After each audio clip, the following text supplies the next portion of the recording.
Grizzly bear is huge and wild. It has devoured the infant child. The infant child is not aware. It has been eaten by the bear. Ladies and gentlemen, if you care about reproductive rights, women's health care privacy, and economic independence, please hear me out. States and the federal government should not be about deciding when a human life is a person. You're a person before anyone recognizes you as a person. A person is created first, human, flesh and blood second. Look around you at all the things man made, including each other. They all have a purpose, or had one at one time, even if it was momentarily, or just to fulfill the need to create something.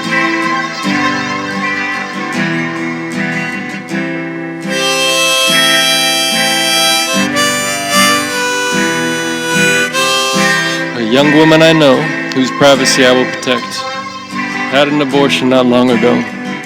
She was influenced by people who didn't encourage her to consider all of the options available or offer them to her.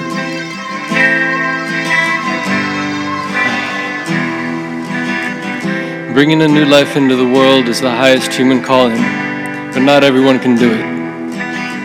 For men, the best we can do is to offer our lives for our friends, the women who are entitled to private health care.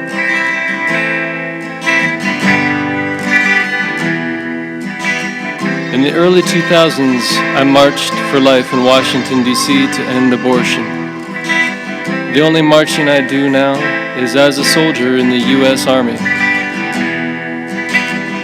My belief that a unique individual life is formed at conception and endowed with unalienable rights will never change.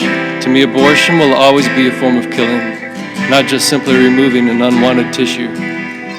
Views expressed are my own, not the Department of Defense.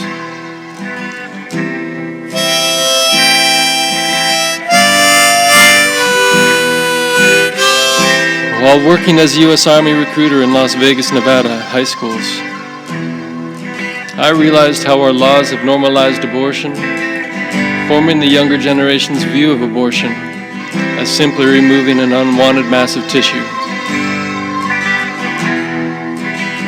Girls are getting pregnant now just to grow larger breasts, a wanted mass of tissue. And using abortion as a cheap alternative to breast implants, with no accountability for the life taken. Some states don't even report the number of abortions anymore, including here in Washington, D.C. We deny our role in the holocaust of hundreds of millions of innocent human lives and justify our conscience through the federal institution of abortion. This lack of accountability must end, which is why I think changes to the laws must be made. And after 50 years, it's time for Roe v. Wade to go. States cannot be allowed to dehumanize children in their most vulnerable state of development as a viable fertilized embryo. Women cannot be lied to about their part in the killing of their children.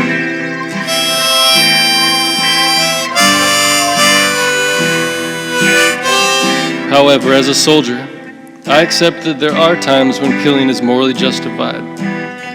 Every time our military kills in war, we are scrutinized and held accountable for the lives we take. Wars are fought at many levels: space, air, land, and sea. Within our countries, our cities and homes, within our mind, our bodies, and the womb. Wars must only be fought for the greater good, to preserve peace, according to St. Augustine's just war theory. We can trust our government to wage just wars against our enemies, some of whom it would have been better if they had never been born. We can trust women to make the same decision of how to preserve peace within their body. No one can make that decision for her. It gets into free will. But everyone must be held accountable, including abortion providers and employers providing insurance. Economic independence is a right that cannot be denied women by making their health care unaffordable. That equates to war profiteering. So at the same time I call for an end to a limitless killing of Roe v. Wade, I also protest limiting women's health care rights by outlawing all abortion.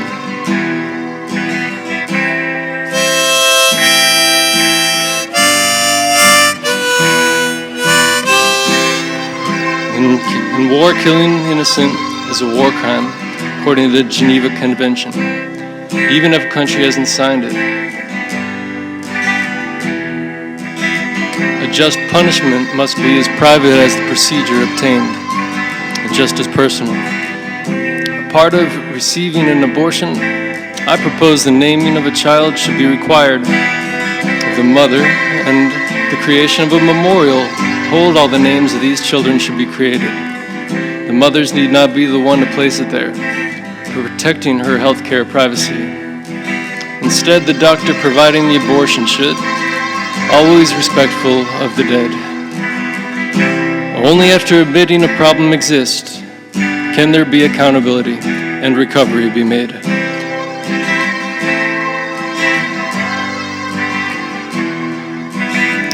On the 23rd of June 2022, that same young woman I mentioned earlier gave birth to her first child, an adorable girl with a limitless future.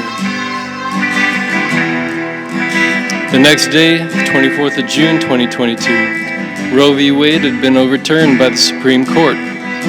We will see what happens tomorrow as we grow as people and as a society that values life, liberty, and happiness for all.